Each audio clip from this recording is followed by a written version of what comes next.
biasanya semua orang kayak kita nih bekerja tujuannya untuk apa sih? Tujuannya memenuhi kebutuhan hidup Untuk memenuhi kebutuhan hidup dan keluarga. Benar. Untuk memenuhi kebutuhan hidup dan keluarga ini kita butuh apa? Duit. Butuh duit. Oke, ujung-ujungnya kita bekerja cari duit, benar nggak ya? Dengan uang ini kita bisa lakukan apa aja, ya kan? Nah, kita bisa bekerja cari duit kalau apa? Kalau kita masih mampu dan kuat. Kalau bisa mampu dan kuat, boleh nggak aku bilang kalau kita masih produktif? Yes. Oke ya. Nah, pada saat kita produktif, kita kerja cari uang. Uang ini dipakai untuk kebutuhan hidup. Kalau berlebih, diapain uangnya? Ditabung, investasi. Ditabung, investasi, semua lah ya. Oke, dan lain-lain. Oke, semua orang punya tabungan, benar nggak? Oke ya. Ada yang tabungan untuk anak lah, tabungan pendidikan, tabungan pensiun, macam-macam. Benar ya?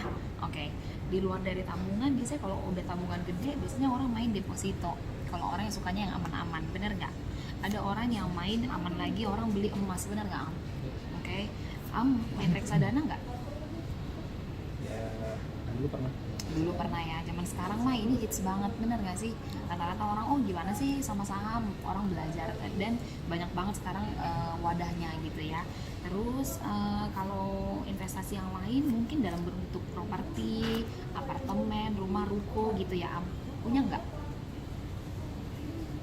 Semua Udah mulai? cicilan. Oke, udah mulai lah ya, bener. Isi rumah. Betul. Punya tanah? Tanah belum ada. Tanah belum ya, oke, tapi ada kepikiran? Karena kita di kota Belum ya. Oke. Kira-kira di luar ini masih banyak lah jenis investasi yang lain ya, Am. Tapi umumnya inilah yang dibeli sama orang, benar nggak? Mungkin ada juga orang yang berinvestasi lewat bisnis, usaha, utang, ya kan? Itu juga termasuk investasi produktif gitu, ya kan? Nah, tapi umumnya ini, oke? Nah, Am, kayak tadi kita cerita, kita kerja keras cari duit untuk menghasilkan ini. Semua orang kayaknya kalau hidup di dunia ini belum pernah, jarang lah ya orang bilang udah cukup lah, benar nggak? Semua orang kalau ada kesempatan pengen makin banyak, ya kan? Nah, tapi pernah nggak lihat orang atau ada profil orang yang di satu waktu mereka itu menjual aset-asetnya ini, investasinya ini, kehilangan investasinya ini, pernah lihat nggak? Ya, ada aja yang Ada kan yang kayak gitu ya? Untuk kebutuhan yang mendesak. Kira-kira kebutuhan mendesak apa sih sampai harus jual yang investasi gede-gede kayak gini? Biasanya karena sakit. Karena sakit, terus apa lagi? Itu biaya mungkin untuk anak sekolah. Untuk biaya anak sekolah gitu ya. Tapi biasanya untuk anak sekolah nggak langsung jual rumah, yang jual rumah, jual semuanya, dijual-jualin, biasanya enggak ya, satu-satu ya kan. Nah, tapi orang kalau kita di Lampung itu kan biasa jual ladang sawah. Benar, zaman dulu kayak gitu kan. Dan tuh anak sekolah gitu dijual satu-satu ya kan. Tapi ada orang yang semuanya bisa hilang dalam sewaktu-waktu, benar nggak? Satu kali waktu tuh kayak wah semuanya hilang, bahkan sampai bangkrut, kata orang, sampai ada yang utang-utang juga ya kan. Nah, kalau tadi kata Amro karena sakit. Emangnya kalau orang zaman sekarang kan kalau sakit punya asuransi kantor, punya asuransi pribadi, punya BPJS kan bisa bayarin ya kalau sakit. Kira-kira kenapa sih orang bisa jual hartanya juga? Karena mahalnya biaya itu pengobatan. Oke. Tapi ada pernah nggak dengar orang, oh dibayar kok sama kantornya, tapi kok masih jual harta sih? Karena biasanya kalau dari kantor itu ada batasnya, nggak semua ditanggung. Nggak semua penyakit. Benar. Biaya yang ditanggung. Ya, biasanya sakit-sakit apa sih yang bisa bikin orang sampai nggak cukup asuransi kesehatan, Am? Sakit-sakit yang berat. Sakit-sakit yang berat, benar.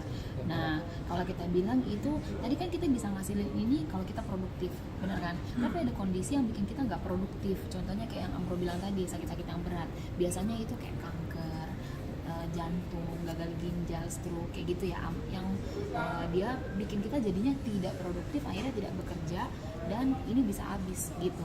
Sebenarnya ya, Am, kalau kita udah punya asuransi kesehatan ini bagus, karena kalau kita sakit di rumah sakit, minimal kita nggak perlu pikirin lagi kayak kamar, obat-obatan, kalau operasi perlu kemo dan lain-lain. Tapi kenapa orang bisa jual-jual aset ini? Karena, Am, sebenarnya pada saat terjadi kondisi yang bikin kita tidak produktif tadi itu ada biaya lain. Contoh, biaya pengobatan di luar plafon kayak yang Amro bilang tadi. Mungkin asuransi kita ada limitnya. ya kan. Tapi yang unlimited pun tetap ada yang di luar plafon tuh nggak di cover. Contohnya nih kayak multivitamin, terus alat-alat kesehatan pendukung itu kayak kursi roda, tongkat, itu tuh sebenarnya belum di cover sama asuransi kesehatan. Kita beli sendiri, lumayan mahal kan, jutaan loh, bukan ratusan ribu, ya kan.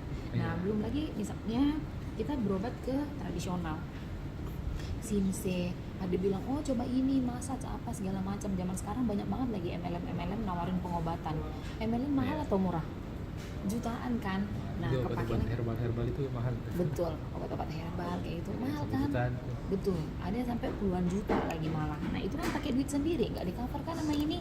Nah belum lagi kalau misalnya tadi kita produktif, bisa kerja, bisa ngasilin uang. Tapi kalau udah nggak produktif, contohnya kayak karyawan swasta lah ya, tadinya mereka bekerja, tapi kalau sakit berkepanjangan setahun 2 tahun masih dikasih nggak income-nya? Biasanya nggak dibayar lagi ya, gajinya Bener, nggak biasanya dikasih nggak lagi. dibayar lagi. Bahkan beberapa teman-temanku yang PNS nih ya, pegawai negeri, kementerian, bilangnya kalau kondisinya udah nggak produktif kayak gitu, biasanya dibilangnya tuh kayak pensiun dini. Yang dibayar tuh cuma gaji Gaji pokok. pokok, ya. Gaji pokoknya mungkin cuma 10-20% kata mereka. Padahal Tunjangan ya untuk dapat lagi. bener, padahal hidup dari tunjangan, iya Tunjangan. kan? Gaji pokok nggak seberapa katanya. Terus siapa yang gantiin biaya hidup kita? Nggak ada kan. Akhirnya satu-satu aset kita itu jual untuk itu. Belum lagi kalau misalnya kalau dalam satu keluarga ada satu orang yang sakit, percaya nggak, pasti ada satu orang yang berkorban untuk jagain orang yang sakit ini kan. Nah mungkin itu istrinya, anaknya, mungkin mereka tadinya ini kerja, akhirnya fokus untuk nemenin ini, nggak punya income juga, benar kan. Tapi ada juga orang yang bilang oh nggak ada yang bisa berkorban, akhirnya mereka sewa perawat pribadi, mungkin jadi butuh supir pribadi juga. Nah ini kan harus bayar sendiri kan, pakai uang sendiri kan. Nah terus belum lagi kalau misalnya orang berobat ke luar negeri atau keluar kota, contohnya dari Medan ke Jakarta, oh lebih bagus di Jakarta atau lebih bagus di Surabaya. Ada tuh saudaraku dari Medan berobat ke Surabaya, katanya dokternya cuma ada di Surabaya. Nah ada lagi orang yang berobat ke luar negeri, ke Malaka, ke Penang, ke Singapura bahkan, atau ke Jerman gitu. Nah ongkos biaya akomodasi yang nemenin, biaya makan sama di sana nggak di-cover kan sama ini. Oke lah kita punya kartu ini bisa pakai ke luar negeri, ya kan. Tapi kalau misalnya nggak di cover, ya akhirnya bayar sendiri lagi. Belum lagi kalau misalnya penyakitnya itu penyembuhannya lama, nutrisi sama penyembuhannya pakai duit sendiri kan. Nah ini biaya-biaya ini yang biasanya mengakibatkan orang harus jual harta-hartanya tadi. Udah nggak kelihatan hartanya tadi karena biaya ini, ya kan Am. Nah aku datang sharing untuk kasih solusi Am.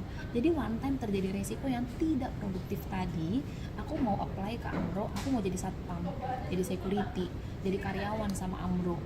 Nanti Amro gaji aku per bulan, tapi kalau misalnya terjadi resiko, aset-asetnya Amro ini nggak akan hilang, tetap ada.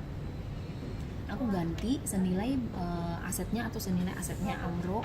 Aku jadi security, aku yang jagain semuanya. Amro tinggal gaji aku per bulan. Kalau misalnya selama kontrak nggak terjadi resiko gajiku yang tadi Amro kasih ke aku balikin semuanya. Oke nggak Am menurutmu solusi ini? Lumayan oke. Lumayan oke ya. Oke, aku mau bantu untuk jaga asetnya Amro atau income-nya Amro. Menurut Amro dengan keadaan yang sekarang, aset yang perlu aku jaga itu berapa miliar? 5 miliar cukup nggak? Sudah cukup lah buat 5 keluarga. miliar cukup ya. Oke, aku bisa hitungin ya, kira-kira untuk menjaga 5 miliar ini gajiku harus berapa sebulan? Ya boleh silakan. Boleh ya. Oke. Closing.